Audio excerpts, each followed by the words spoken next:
Olha, Faz de Esportes, agora chegou o momento a gente falar sobre o técnico Tite, que há alguns meses deu uma entrevista falando que não assumiria... Agosto de 22. Foi logo ali, né? Antes da Copa, né? Faz um ano. Que não assumiria de jeito nenhum um clube brasileiro em 2023. Vamos ver. Toda a equipe, olha, não tem, olha, toda a equipe brasileira que pensar no Tite como técnico, esquece que ele não vai treinar. Depois, agora, eu não botou, pode escrever onde vocês quiserem, me chamem de mentiroso, me chamem de o que vocês quiserem, sem palavras e tal, que não vai ter. Não tem, é um ano que ele tem, eu preciso ver meu irmão, minha irmã, eu preciso ver meu sogro, minha sogra, eu preciso dar uma respirada, eu sei o quanto é legal, mas eu sei o quanto é impressionante também. Tá bom, foi um ano, entendeu? Aí em novembro acabou a Copa e tá fazendo um ano agora, Gustavo Zupac. O pessoal começando a procurar ideias para falar para o técnico Tite. Bom, a verdade é que ele assume agora o Flamengo ainda em 2023. Tem um detalhe também, né, que a gente colocou agora há pouco também na tela. 2 milhões por mês vai custar técnico Tite e comissão técnica. Quem tem 2 milhões para pagar também pode escolher com mais facilidade. Zupa, fala aí a tua opinião sobre isso. Não acho que foi dinheiro, não. Acho que dinheiro foi a última das coisas que fez o Tite aceitar trabalhar agora e não em 24. Não, tô falando de escolha da diretoria do Flamengo, que facilita quando sem você dúvida. tem esse dinheiro para... Eu não sei como que é isso, mas gostaria de saber. Quem sabe o dia acho que vai ser um pouco difícil. Sabe aquela história de que tal declaração ou tal história envelheceu mal? Essa declaração do Tite envelheceu muito mal. Sim. Pegou muito mal para ele. Foi uma declaração infeliz. Não a declaração em si, mas o fato de ele não conseguir sustentar a declaração ficou de fato muito feio para ele. E ficou muito feio para ele justamente porque ele é um cara, e nós o conhecemos bem de tanto tempo trabalhando, cobrindo os seus times, ele é um cara que se importa muito com o valor da sua palavra. Porque, de fato, o Tite sempre foi um cara muito reto no seu trato. Sempre foi um cara, ele é um cara muito correto. E o que ele fala, geralmente, ele cumpre. Dessa vez ele não conseguiu cumprir. E para as pessoas que não o conhecem, uma vez que quando ele fala, pode me chamar de mentiroso se eu trabalhar num time, para quem não o conhece, essa pessoa está se sentindo à vontade para chamá-lo de mentiroso. Eu não me sinto à vontade porque eu sei que ele não é, porque eu o conheço, sei que ele não é, embora reconheça o tamanho da infelicidade dessa declaração. Ele, de fato, pagou a língua de maneira muito clara, porque ele foi muito enfático, né? Assim, todo mundo pode mudar de ideia, na maioria das coisas a gente pode mudar de ideia. E eu acho que a gente sempre tem que estar aberto a mudar de ideia. Só que justamente pelo fato de a gente poder mudar de ideia, é preciso tomar cuidado com a ênfase que a gente fala as coisas. E a gente já tocou em assuntos similares com o seu Vitor Pereira, com o seu Luiz Felipe Scolari, com o seu Duílio Monteiro Alves, né, para falar de exemplos recentes. Isso. E agora o Tite. Eu entendo o que fez o Tite mudar de ideia, né?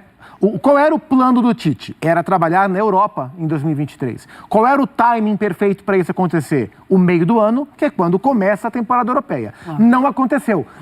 Ele recebeu sondagens de seleções que não agradaram a ele, de clubes europeus que não agradaram a ele, de times brasileiros que não agradaram a ele, e o plano era ir para a Europa em algo que fizesse sentido para ele. Não rolou. E eu acho que a Copa do Mundo, a maneira que a Copa terminou, pegou muito mal para a imagem do Tite nesse plano de escalar o mercado europeu.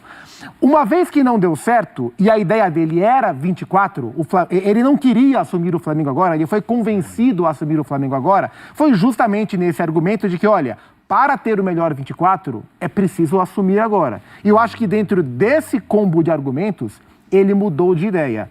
Até mudar de ideia não é o problema. O problema é a garantia que isso não ia acontecer. Então, de fato, ficou muito feio para ele. Ele vai ter que explicar. Não duvido que ele tome a palavra antes da coletiva começar para falar sobre, conhecendo muito bem como ele trabalha com esse aspecto moral. Mas para um cara que valoriza tanto esse lado moral, de fato, ficou muito feio. Ele pagou a língua e as pessoas vão chamá-lo de mentiroso porque ele... Sem palavra ele fala porque também, ele pediu que assim fosse. É verdade. A questão é que é curioso isso, né? O pecado, qual teria sido? Ele está falando da própria carreira, né? Não é que ele fez uma afirmação dizendo eu não ponho meus pés... Sabe assim, não é uma... Ele falou, não pretendo, não vou trabalhar em 2023. Mas ele foi tão enfático que ele ofereceu justamente o prato pronto. Isso. Vocês podem me chamar de mentiroso. É isso que vai acontecer. É isso que já está acontecendo. Estou falando da opinião pública. Sim, sim. As pessoas estão chamando de mim. Ele ofereceu esse argumento para as pessoas. Talvez tivesse sido mais sensato dizer eu não pretendo. A minha ideia é ficar longe do futebol até o final do ano. Vou descansar, vou ver minha família, vou ver meu sogro, vou ver minha sogra, como ele mesmo disse. Mas ele foi enfático demais e ele fez, assim, na prática, ele fez uma promessa. Ele está quebrando essa promessa agora. Eu tenho certeza que ele vai ter bons argumentos, mas desdizer algo não é possível, né? Especialmente alguém que tem a visibilidade que ele tem. O curioso de tudo isso é que qual seria o crime? Voltar a trabalhar. Nossa, talvez ele tenha dito isso para afastar qualquer possibilidade do técnico da seleção brasileira ser sombra para alguém. Então, clubes, não pensem em mim. Não me liguem, eu não vou aceitar. Treinadores empregados, não se preocupem comigo. Eu não vou ser sombra para vocês. Talvez, não tenho isso não é uma informação. Talvez ele estivesse sendo escuso, elegante, mas ele foi tão enfático que isso voltou para, entre aspas, amaldiçoá-lo.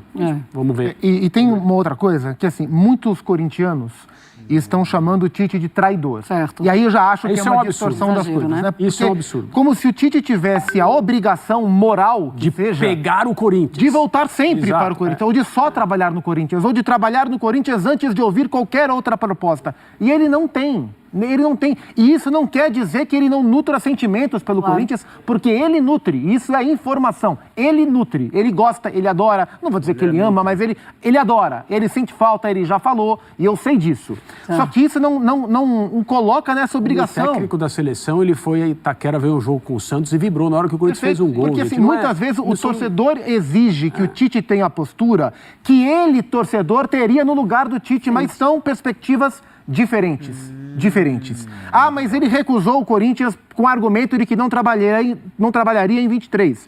Às vezes que isso aconteceu com contatos diretos, ele ainda havia a perspectiva de trabalhar na Europa. A última vez foi antes do Vanderlei Luxemburgo, que foi em maio. E nesse último contato, quando o Corinthians manda o Vanderlei embora e contrata o Mano, e o Tite nem responde, né? O staff do Tite nem responde, ele já tinha... Deveria ter respondido, Zupa? Essa é a parte... O não ter respondido é uma coisa que Ele eu já acho que pegou o tinha torcedor. situação alinhada com o Flamengo. Ele poderia ter falado, olha, eu estou conversando com o Flamengo. E o Corinthians também procurou o Tite já sabendo disso. É claro. Também para dar uma satisfação para a torcida, porque é ano eleitoral, a gestão está muito manchada com os erros de 23. E no dia seguinte estava com o Mano Menezes, E o Corinthians- então deixou tudo muito e o claro. Corinthians O prejudicado sabia. nessa história toda se chama Vanderlei Luxemburgo. A vida andou mais rápido pro Luxemburgo Isso, por causa disso. E o Corinthians sabia, a diretoria sabia, o presidente sabia, que se ele vê o Tite acertar com o Flamengo e ele morre na temporada com o Vanderlei Luxemburgo, o que tá ruim ia ficar pior. Tá. Então eles mandaram o Vanderlei embora, fizeram um contato com o Tite no vai que cola, já sabiam que não ia rolar, e já sabiam que o Mano estava na pista e que era um ótimo plano B e bem acessível. Então eu entendo o sentimento do corintiano, eu entendo, mas o Tite não tem nenhuma obrigação de só voltar para o Corinthians. E a informação de que o Tite não fechou com o Flamengo na sexta-feira ou na semana passada porque iria encontrar o Corinthians? Ele vai negar, certamente, mas eu, sinceramente, não sei se eu acredito. Eu acho que isso pesou. Ele não quis. Eu acho que faria pouco sentido para ele, no aspecto moral, estrear na Neoquímica Arena depois de todo esse pacote. Então, sinceramente, eu acredito que a negociação tenha sido cozinhada para terminar hoje, para que ele escapasse desse período, tivesse a data Já FIFA para facilita. treinar e estreasse depois da data FIFA. Estou querendo saber qual foi o argumento do Marcos Braz também para fazer o Tite assumir o Flamengo ainda nessa temporada de 2023. Ele também vai ser perguntado sobre isso, eu espero que ele fale. Vamos lá, então. Vai ser um encontro do Tite ou um reencontro do Tite com o Gabigol e no final do ano passado, o Gabigol fez isso aí, depois de ganhar a Libertadores e a Copa do Brasil. Legal. Falando isso aí. Torcida, filho.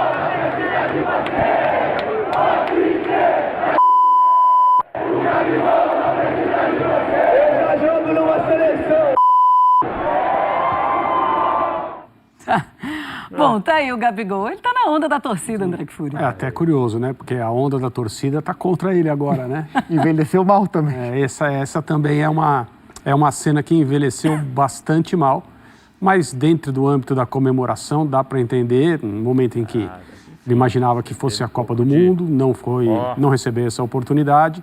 Eu acho que o tempo mostrou que a decisão do treinador, independentemente do seu nome, foi correta em relação às escolhas que foram feitas, mas faz parte. Eu atribuo essas coisas ao oba-oba, à parte emocional do futebol. A mesma coisa do Real Madrid pode esperar, a tua hora vai chegar. É o mesmo tipo de coisa. Tá tudo dentro do que são os limites Com a diferença de do que próprio futebol. o Marcos Braz não desrespeitou ninguém. O Gabriel foi desrespeitoso com o Tite. Vamos colocar uma nova musiquinha pro Gabriel? Ô, Tite, cadê você? Eu O vi- Gabigol precisa. Agora precisa, porque nem titular do Flamengo ele é atualmente. E não acho que no Isso. primeiro momento será. Imaginando o time, a gente vai falar já, eu imagino o Pedro largando da frente. Na época, eu até falei, acho que o Gabriel foi desrespeitoso com o Tite, era desnecessário. O oba-oba da torcida se entende, mas, né, Ele não precisava ter não entrado assim. desrespeitar o técnico da seleção, porque de fato o mundo dá voltas. Não acho que isso será um problema. O Tite, um precisa do outro. O Gabriel precisa do Tite agora. E o Tite também precisa, porque o Gabriel é um craque para os nossos parâmetros aqui no Brasil e ele é muito importante para o Flamengo. Acho que isso não será problema, Sim. mas, de novo, fica a dica. Isso vale pra gente todos os dias e vale para eles também, para eles ainda mais, porque o que esses personagens, os protagonistas do futebol falam, tem uma proporção ainda maior do que o que a gente fala. Cuidado com o que fala. O mundo gira. A língua é o chicote da alma, é isso? que diz? É por aí. Acho que é Bom, o mundo é uma bola de futebol e tá tudo certo. O André Kfouri, o futebol é a arte do possível. O André Kfouri. Isso aí é com O Voga. é com o Voga, é o Rogério. O Kfouri, a torcida do Flamengo, recebe de braços abertos essa história de que eles cantaram também ali, deixa pra lá, ficou pra trás? A torcida do Flamengo é tão grande, né? Claro, deve ter gente que não achou legal, deve ter muita gente ainda na onda do tem que ser um técnico estrangeiro para comandar esses jogadores, alguém que não é formado aqui, embora as experiências em seguida, né, nesse ano de 2023 tenham mostrado que a coisa não é bem assim. Mas eu acho que de maneira geral, mesmo que o Tite seja um treinador identificado com o futebol do Rio Grande do Sul e depois com o Corinthians especificamente, exista aí uma questão, talvez uma certa antipatia inicial pelo tipo de jogo que o Flamengo tradicionalmente precisa apresentar para contentar o seu torcedor, que é um jogo mais alegre, mais vistoso, mais elaborado, que o Tite tem totais condições de oferecer aos jogadores do Já Flamengo. fez na carreira, né? Já fez na sua carreira e oferecer, por consequência, à torcida. Eu acho que é natural que tenha pessoas com o pé atrás e tenha também um contingente bem importante de torcedores do Flamengo achando que as coisas vão andar, Sim. que o Tite vai dar jeito, né? Porque vamos convir também. A temporada não permite muitas exigências. Né? O Flamengo tá fazendo um papel bem opaco para ser gentil em 2023. Pensando em 2024, dito tudo isso, eu acho que é um casamento perfeito, o Tite e o Flamengo, para a temporada 2024, se acabar em divórcio. Eu vou ficar muito triste, assim como os divórcios que a gente está vendo nos últimos meses. Até a Sandy separou, né? Até a Sandy separou? Pois é, Mas eu acho que dessa vez, eu acho que o casamento... Meu compadre, que comentário mais animal. Até a Sandy separou. Ai, meu filho do céu. Toma o seu remédio. Mas é isso aí, galera, tá? Vi aí que o povo falando, né? O Dilma aqui, né? O Lex Luthor falando e a nossa apresentadora aqui, tá bom? Deixa o seu like, inscreva no canal e vê o que vocês acharam dessa opinião deles aí em relação a tudo isso.